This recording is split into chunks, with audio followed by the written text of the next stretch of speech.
Hello and welcome to Study IQ. Today we will see preposition errors. Preposition जैसा कि आप जानते हैं सारे पार्ट ऑफ स्पीच होते हैं. पार्ट ऑफ स्पीच ये वो भाग हैं स्पीच के जो मिलके सेंटेंस बनाते हैं, जैसे noun, pronoun, adjective, adverb, preposition, conjunction, interjection. उन्हीं में एक कड़ी में एक होते हैं preposition. preposition वो शब्द हैं जो रिलेशनशिप बताते हैं नाउन या प्रोनाउन की किसी दूसरी चीज़ के साथ सेंटेंस में. और ये बहुत सारे शब्द आपने सेंटेंसेस में देखे होंगे, जैसे in, at, on, from, about, since, for, between, among. ये सारे प्रेपोजिशंस हैं. तो इनमें देखते हैं कॉमन गलतियां क्या होती हैं. तो इसमें बहुत कॉमन है, मैंने ये मतलब क्लासेस में भी देखा है कि बहुत ज़्यादा कन्फ्यूजन लोगों को होता है कि फॉर एग्जांपल अगर कोई सेंटेंस दिया है तो उसमें कहाँ पर इन लगाना है, कहाँ पर एट, कहाँ पर ऑन. और उसका एक बहुत स्पेसिफिक कारण है, और वो कारण ये है कि कई लोग ये गलती करते हैं कि उसे अपनी मदर टंग में, अपनी मातृभाषा में कन्वर्ट करते हैं और फिर कोशिश करते हैं, और उसमें एरर आएगा ही. जैसे मैं आपको एक अगर छोटा सा उदाहरण दूं, तो आप ये सारे शब्द देखिए अंग्रेजी में, ऑन, एट. अब ऑन का मतलब क्या होता है? ऑन का मतलब होता है पर. एट का मतलब भी होता है पर. ऑन टू का मतलब भी पर. अपॉन का मतलब भी पर या ऊपर. तो आप अब इनमें कन्फ्यूजन ये होगा कि इनमें कौन सा लगाया जाए. फॉर एग्जाम्पल अगर मैं आपको बोलता हूँ कि ये मान लीजिए ये कोई टेबल है और इस टेबल के ऊपर ये कोई किताब रखी हुई है, तो मैं अब इसमें क्या लगाऊंगा कि book is on the table, at the table, onto the table, upon the table, या इनमें से एक से ज़्यादा भी ठीक हो सकते हैं. तो इस तरह से कन्फ्यूजन हो जाती हैं. और इसी तरह से में अगर मैं हिंदी में लिखता हूँ में, फॉर एग्जाम्पल वो घर में गया. अब वो घर में गया, सो he went,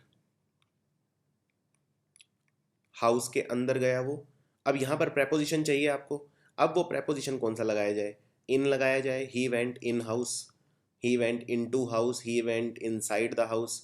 so there are all various types of errors which we can encounter in prepositions. And it is only by practice, सिर्फ अभ्यास के साथ ही आप इनको ठीक कर पाएंगे. तो आज हम प्रैक्टिस करेंगे बहुत सारे क्वेश्चंस की.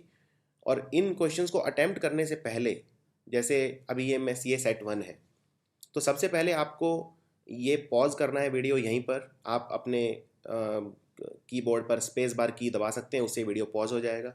और उसके बाद इन क्वेश्चंस को कहीं पर नोट कर लीजिए, पहले खुद अभ्यास कीजिए और देखिए, और उसके बाद फिर मैं सॉल्यूशंस जब बताऊंगा तो आपके ज़्यादा ज़्यादा पक्के हो जाएंगे, ज़्यादा पुख्ता हो जाएगा वो, और आप फिर उसे भूलेंगे नहीं.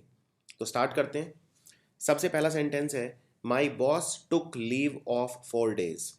मेरे बॉस ने 4 दिन की छुट्टी ली.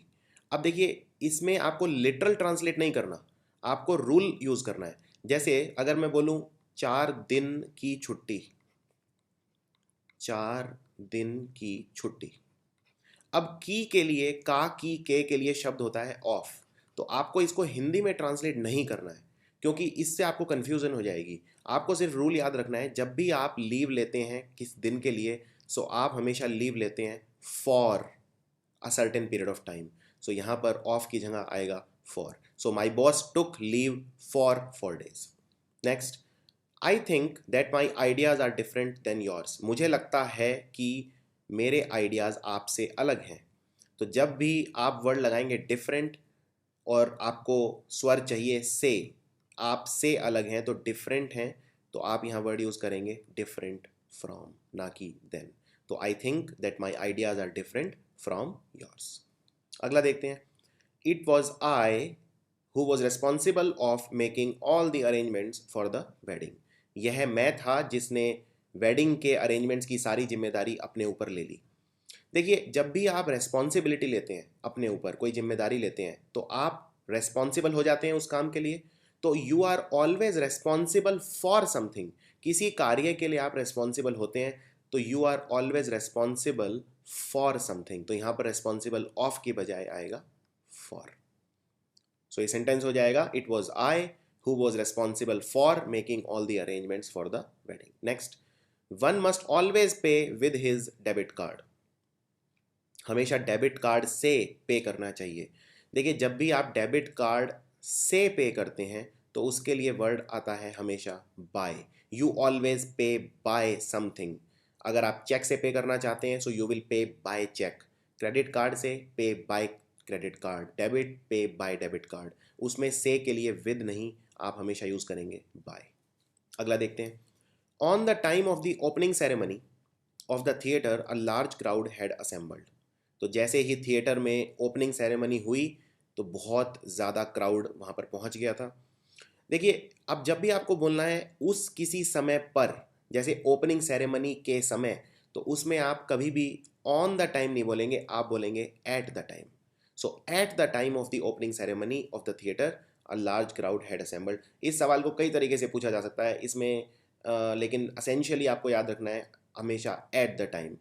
लेकिन एक चीज़ इसमें और याद रखनी है, अगर आपको फॉर एग्जांपल मान लीजिए आप बोलते हैं कि मैं 7 बजे ये काम करूँगा, तब आप क्या यूज़ करेंगे? I will do on 7 o'clock या I will do at 7 o'clock? Of course you will do at 7 o'clock। तो ये भी आपका एक क्लू है कि समय के साथ आप लगाते हैं, जब स्पेसिफिक समय होता है तब आप लगाते हैं एट। आगे देखते हैं। There appears to be very little understanding among the two brothers. दोनों भाइयों के बीच में अंडरस्टैंडिंग बहुत ही कम है। अब देखिए, यहाँ दो भाई हैं, टू ब्रदर्स, तो टू के लिए आप जब भी दो होता है तो आप हमेशा लगाएंगे बिटवीन, ना कि अमंग। इनफैक्ट मैंने एक वीडियो भी बनाया हुआ है अमंग वर्सेस बिटवीन के ऊपर, आप वो भी देख सकते हैं इसमें डिटेल में। अगला, she was angry on me because I had not invited her to party. देखिए, वो मुझसे नाराज़ थी क्योंकि मैंने उसे पार्टी में इन्वाइट नहीं किया। जब भी आप नाराज़ होते हैं किसी से तो आप हमेशा लिखते हैं I am angry with someone, या आप अगर किसी से खुश होते हैं तो आप लिखते हैं I am pleased with someone. इसी तरह I am happy with someone. तो इस यहाँ पर she was angry on me नहीं, she was angry with me. Next, he got a prestigious job though he was not worthy for it. उसे एक बहुत ही सम्मानजनक जॉब मिल गया जबकि वो वर्दी यानी वो डिजर्व नहीं करता था। देखिए, आप किसी भी चीज़ के लिए वर्दी जब यूज़ करते हैं शब्द, यानी आप उसके लायक हैं, तो you are always worthy of something. आप किसी भी चीज़ के लायक होते हैं तो you are always worthy of, तो यहाँ पर होगा वर्दी ऑफ इट, ना कि for it. Next, my father deals with clothes. देखिए, यहाँ जब आपको जैसे कोई आपसे पूछता है आपके पापा क्या काम करते हैं, तो आप हमेशा पूछेंगे what does he deals in. Deals के साथ वर्ड हमेशा आता है इन। डील्स इन का मतलब क्या काम कोई करता है, उसको बोलते हैं deals in. Next, despite of working very hard he still failed. देखिए, इसमें ये एक बहुत कॉमन क्वेश्चन है, ये आपको एसएससी, बैंक पीओ, जितने भी गवर्नमेंट एग्जाम्स हैं हर एक में आपको ये मिल जाएगा, बहुत ही कॉमन है। आपको एक चीज़ याद रखनी है, जब भी शब्द आप लगाओगे डेस्पाइट, डेस्पाइट का मतलब क्या होगा? डेस्पाइट का मतलब होता है बावजूद। जैसे अब इसमें देखिए, बहुत मेहनत की उसने लेकिन उसके बावजूद वो फेल हो गया। So despite of working very hard he still failed. अब इसमें दो गलतियां हैं इस सेंटेंस में। पहली गलती तो ये है, डेस्पाइट के साथ कभी भी ऑफ नहीं लगता है, तो इसमें ऑफ काट दीजिए। अगर आपको ऑफ लगाना है तो आप शब्द यूज करेंगे इंस्पाइट। इंस्पाइट के साथ हमेशा ऑफ लगता है, लेकिन अगर आप डेस्पाइट यूज करना चाहते हैं, दोनों का मतलब सेम है। इंस्पाइट का मतलब भी बावजूद है और डेस्पाइट का मतलब भी बावजूद है, लेकिन डेस्पाइट के साथ हमेशा, डेस्पाइट हमेशा अकेला रहेगा और इंस्पाइट के साथ ऑफ लगेगा। तो इसको करेक्ट करने के दो तरीके हैं। पहला, डेस्पाइट वर्किंग वेरी हार्ड, या in spite of working very hard.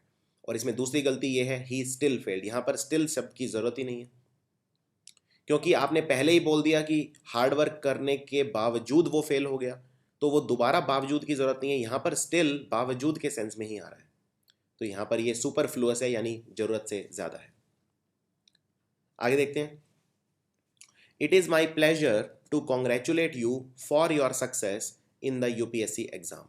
आपने आईएएस एग्ज़ाम क्लियर कर दिया, इसलिए मैं आपको, मेरा ये सौभाग्य है कि मैं आपको कॉन्ग्रेचुलेट करता हूँ। जब भी आप किसी को कॉन्ग्रेचुलेट करते हैं किसी चीज़ के ऊपर, so you always congratulate on something. So यहाँ पर होगा it is my pleasure to congratulate you on your success, ना कि फॉर योर सक्सेस। आप उसकी सक्सेस के ऊपर उसे कॉन्ग्रेचुलेट कर रहे हैं। So it is my pleasure to congratulate you on your success. अगला, it is 2:30 in my watch, यानी मेरी घड़ी में 2:30 बज रहे हैं। जब भी आप बोलते हैं मेरी घड़ी में, तो अगेन केयरफुल रहना है। आप अब इसमें ये नहीं सोचना है आपको कि इसमें मेरी घड़ी में 2:30 बजाए तो मे को बोलते हैं इंग्लिश में इन, तो मैं इन लगा दूँ, नहीं।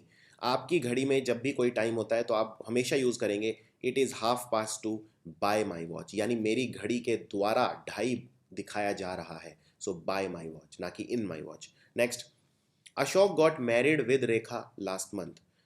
पिछले महीने अशोक की शादी रेखा से हो गई। सी, ये बहुत आसान है। आप हमेशा शादी जब करते हैं तो you always get married to a person, ना कि विद अ पर्सन। तो विद की बजाय यहाँ पर होगा to. Ashok got married to Rekha last month.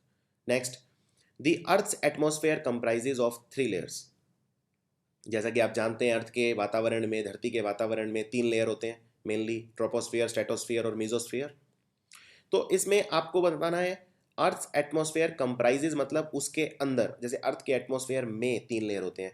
याद रखना कंप्राइजेज के साथ ऑफ नहीं आएगा, तो आपको बस इतना बोलना है अर्थ एटमॉस्फेयर कंप्राइजेज 3 लेयर्स।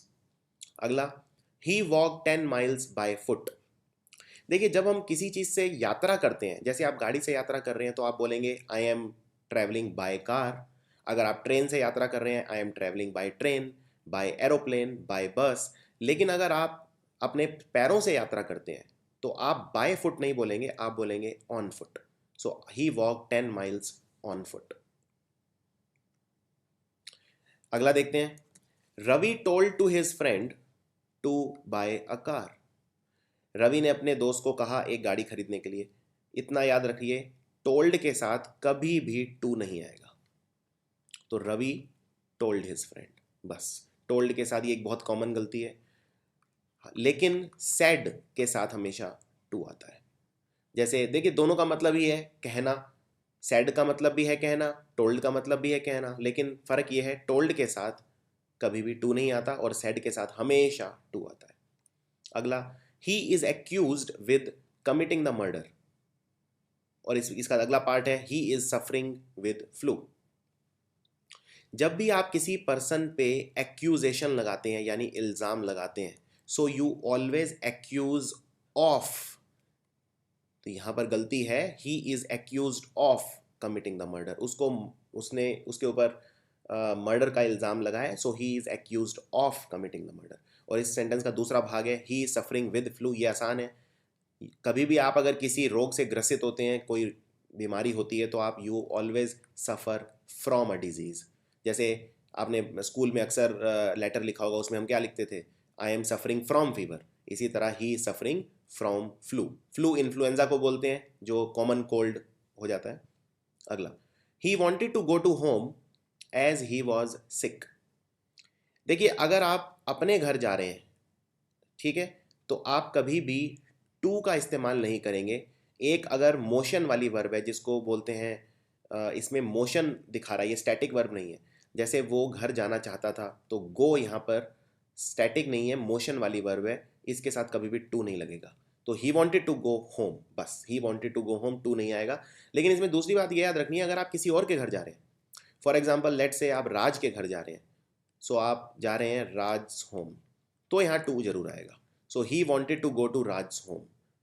तो अगर अपने घर जा रहे हैं तो टू नहीं होगा, और दूसरे के घर जा रहे हैं तो टू हमेशा लगाना है, एज ही वॉज सिक, क्योंकि वो बीमार था।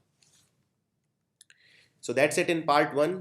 आई hope you gain some clarity. आपको कुछ क्लैरिटी आई होगी प्रेपोजिशंस में। We took a look at some of the most common errors. मैं इसमें एक प्रेपोजिशन, इतना वास्ट टॉपिक है तो सिर्फ एक वीडियो से काम नहीं चलेगा, तो मैं इसके लिए एक पार्ट 2 भी बनाऊंगा बिल्कुल। इसके बाद आप उस वीडियो को भी देख सकते हैं। और इसके बाद भी मैं और भी बहुत सारे वीडियोस बनाऊंगा, जैसे कंजंक्शंस, मुझे बहुत सारे स्टूडेंट के रिक्वेस्ट आ रहे हैं। तो just like the videos, share with your friends, अपने फ्रेंड्स के साथ शेयर कीजिए, और please subscribe to our channel. Thank you very much.